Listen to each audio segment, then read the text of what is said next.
Hello, I'm Mike Civello. I'm neurodivergent. If you don't know what that means, I have 3 different conditions, but I am still standing here before you today. And it's not contagious, so don't worry. Is anyone else in the audience brave enough to raise their hand and they also identify as neurodivergent? Just want to see. Thank you. There's always a few, sometimes 0. Give a show of hands if you know what the term neurodiversity means. There's no right or wrong answer. Great. That's really good to see. You know, I brought RethinkCare to market 11 years ago, and we didn't use the term neurodiversity quite yet. The first time I heard it used was in conjunction with an autism hiring program at Microsoft, but I don't know if they're credited with starting it or not. But the term has evolved immensely, and I'm here today to talk to you about it because it has become a really hot topic within HR, within benefits, within learning and development, people, leadership, and beyond. Why? So we're going to talk a little bit about what is it, why does it matter, why is it suddenly coming onto our radar, and should we or shouldn't we do something about it? Why does it matter for your business and your people? And so first, let's start with what it is. Neurodiversity, by definition, has evolved quite a bit. Neurodiversity refers to the natural differences in the way that we all, and I'm going to emphasize the word all, learn, communicate, and behave. We all have differences in the way that we learn, communicate, and behave. Now, someone could be considered neurodivergent. That's someone who might be like myself. I have 3 different conditions that, have labeled me as neurodivergent. Yay, I like that. I think it's pretty cool. You can be neurotypical, neurospicy. There's all kinds of terminology these days online. So I think I go back, though, to the word all. I really enjoy the focus on everyone. And sometimes I put it this way, if you think about it, yes, some of us might have ADHD or autism or dyslexia. And neurodivergence does mean that there are some things you might not be aware of that can lead to some differences in the way that we learn, communicate, and behave. There could be some challenges that are innate or acquired. But, ask yourselves, if you're at home by yourselves, I'm willing to bet 100% of you would raise your hand if there's a weird habit or 2 that you don't want anybody else to know about. Can we be honest? Yes.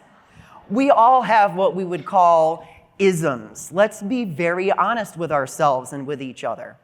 So I think neurodiversity is such a wide, culture-wide initiative. And when we think about it, I think first, why is it coming up so much now?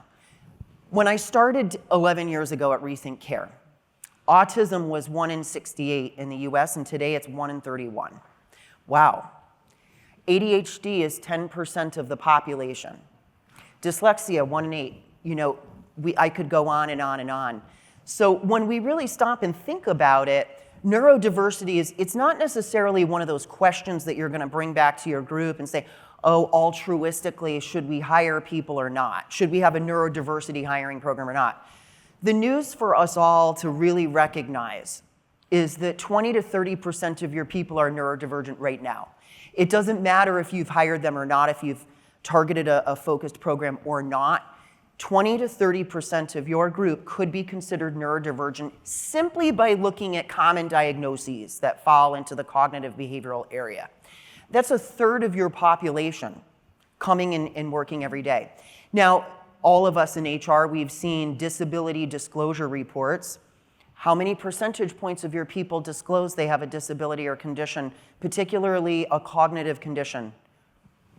1, 2, 3, 4% maybe? Does that sound familiar? What's happening? A huge group of people, a very small group of people. So there's a big gap, and that means we are managing dynamics that we don't know about, that we're not familiar with. And so how well do we do if we don't even know something's going on? Probably not very well. And the number 1 reason that neurodivergent talent leaves the workforce is because they have friction with their colleagues and manager. and they're leaving without even telling you that they were neurodivergent and needed help. Now, on the reverse of this, the other reason this has become such a hot topic, you have groups like JP Morgan, Microsoft, many other groups, Wells Fargo, coming out with waves of reports where they have identified groups of neurodivergent talent showing exponentially higher rates of productivity, loyalty, and innovation. It's good for business. So I think today I want to challenge everybody's thinking as we have a discussion about neurodiversity. Neurodiversity, off the bat, most typically, it's common that we jump to the conclusion that it's the traditional viewpoint. And I get this all the time. I have personal experience in this. Hi, I'm Mike, I'm neurodivergent if I'm at some sort of networking event. And my favorite face is, I'm sorry. The traditional view is that something like neurodivergence, ADHD, autism, cognitive impairment, is some sort of personal tragedy. It doesn't have to be. I think what's so interesting about the brain and behavior is it's such a spectrum, it's such a range, like many other areas of behavior that we look at. And what commonly happens with some neurodivergent people is where we each have certain challenges, we also have gifts and talents that sometimes could outweigh or outperform our neurotypical peers. I can't explain to you why I can handle 9 things at once and arrive at the conclusion in a meeting long before everybody else. I don't know why. I don't know why my brain can redesign your entire benefits plan in 2 minutes, but I can't get one slide done for the board meeting on time. It's annoying. At the end of the day, though, I think it's so much more about looking at the societal view, the social view.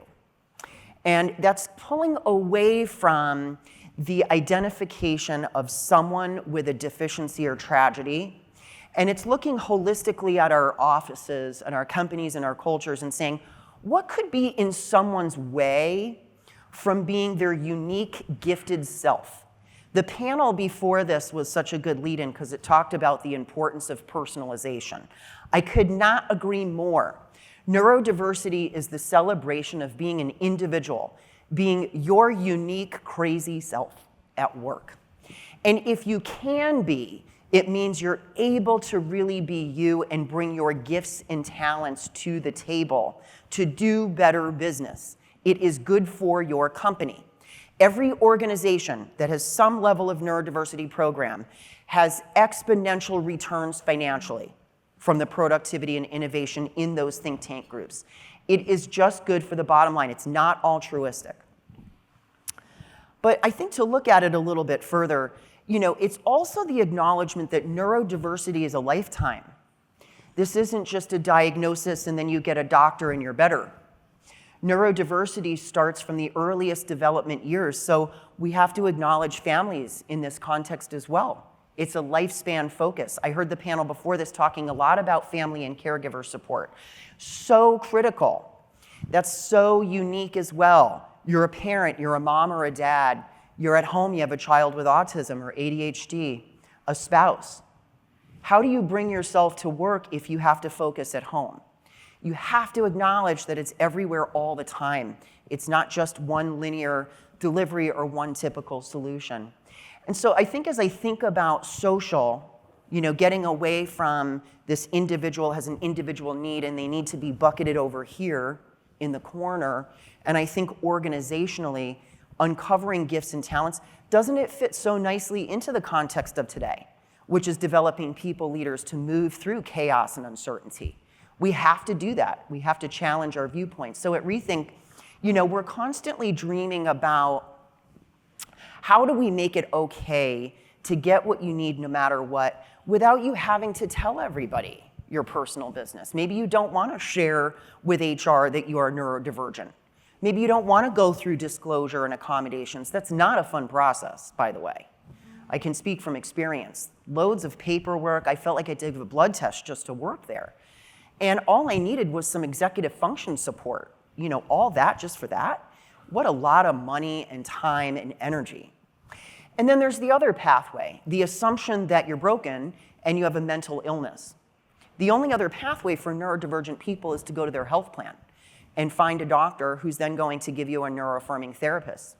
I need one. One of the comorbidities I have is depression and anxiety, and I needed a therapist. But that didn't fix some of the skill things I needed at work to function well and to give the company what they needed from me, which was revenue. So I think a lot about that. I think why don't people say anything? And if they don't say anything, how are you going to help them? You know, this dynamic is, I think, one of the bigger questions we have to ask ourselves. And if we don't say anything, if we don't do something about it as people and as organizations collectively, productivity is lower, turnover is higher, there's higher health risks, the comorbidities. Someone with autism has a much higher likelihood of developing depression and anxiety. The isolation, the loneliness, the friction, it's a cost center for you as a business. So we think a lot of today is about how do we do something organizationally, not individually. I think about parents. The Surgeon General in 2023 put out that there's a parental crisis for mental health now, for all parents. But if you're a parent of a child with additional needs, that's hard. And then the at-home and at-work realities. I'm really giving this more so for follow-on, but our friends at EY put out a very interesting study. It was just released in June this year. And they showed that 3/4 of neurodivergent talent is going to leave because they have friction with their people around them. It's so fixable. It's so fixable. So what can we do about it? You know, I think a lot about getting out of the notion that someone who's neurodivergent needs to go to a doctor and then they're disabled and then they go to the disability inclusion world in HR. And I think much more about establishing a well-being approach. Neurodiversity is well-being. It points to the differences in the way that we learn and communicate, namely behave. And in order to do so, we need to be well. A lot of work in this area is really focused on resiliency and growth mindset. And so I think positioning is everything for neurodiversity. It starts there by defining it and level setting and evening the playing field. And it's followed up by having an approach that's forward-thinking and growth-oriented. We work with 500 clients that are multinational, and this is never more true when I step outside the US and I'm talking to groups in the Asia Pacific, India, South America.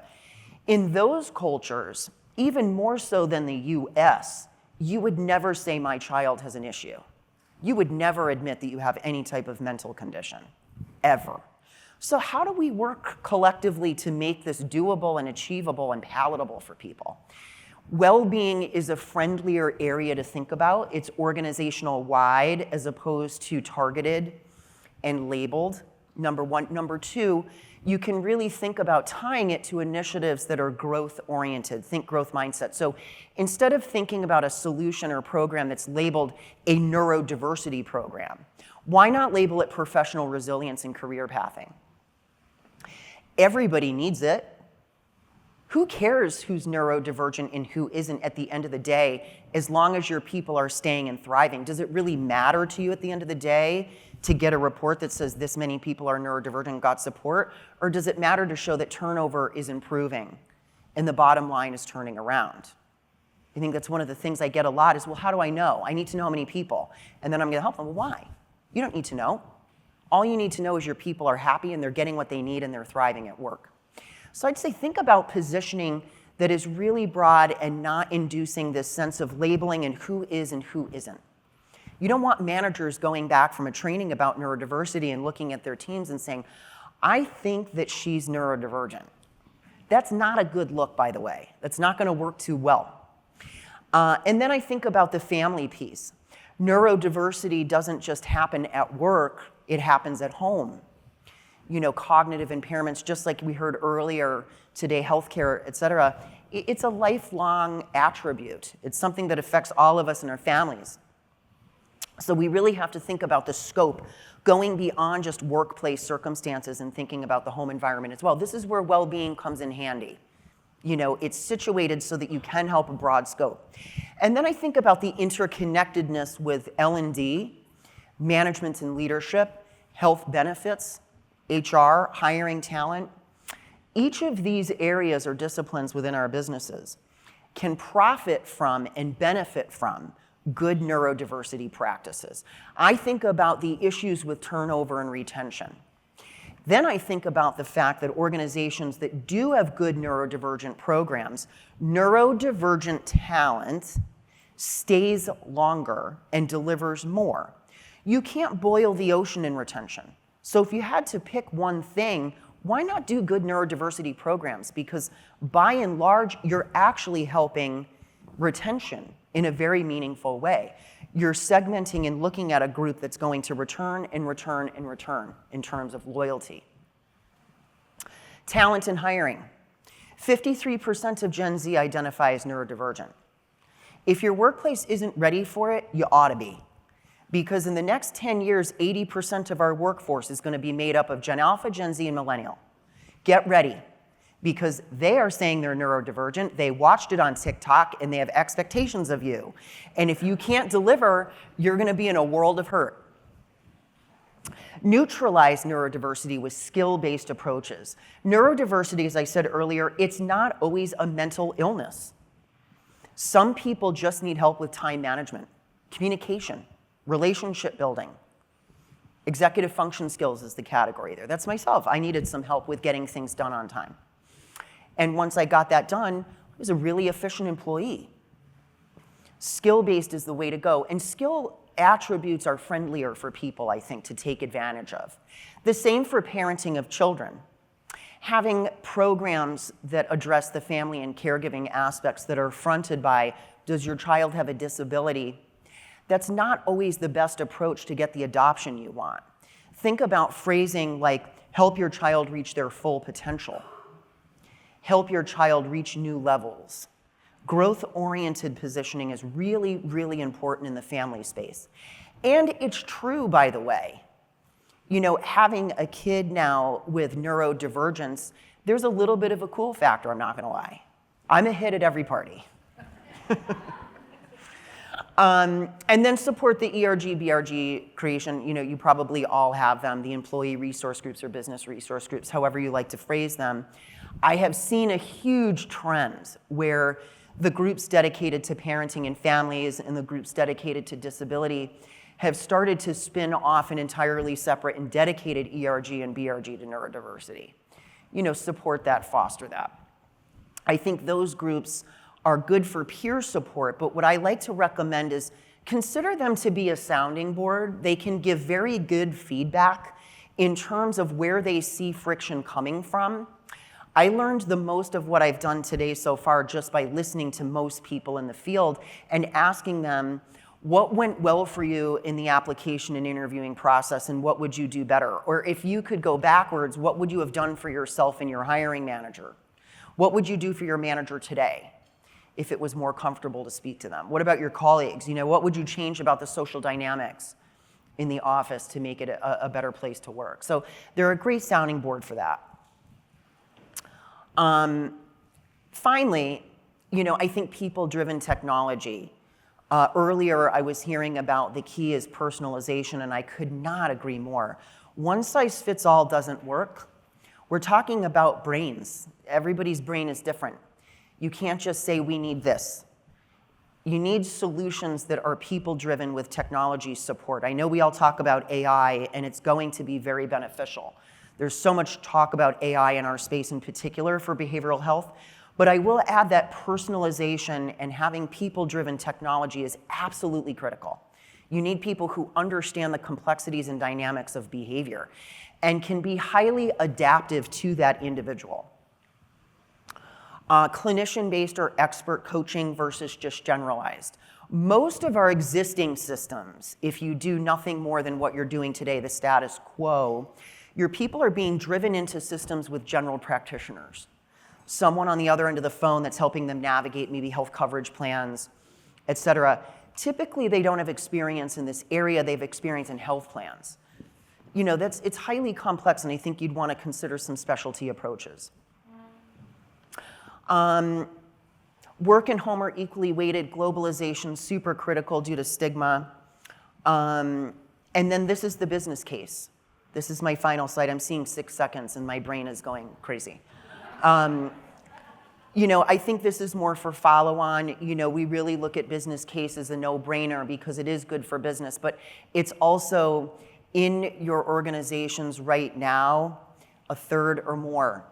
Do better because you can really develop high-performing teams by uncovering some of the most gifted people in your organization that simply are just not optimized. And I think that's really why we're here today. Wow, 0, thank you.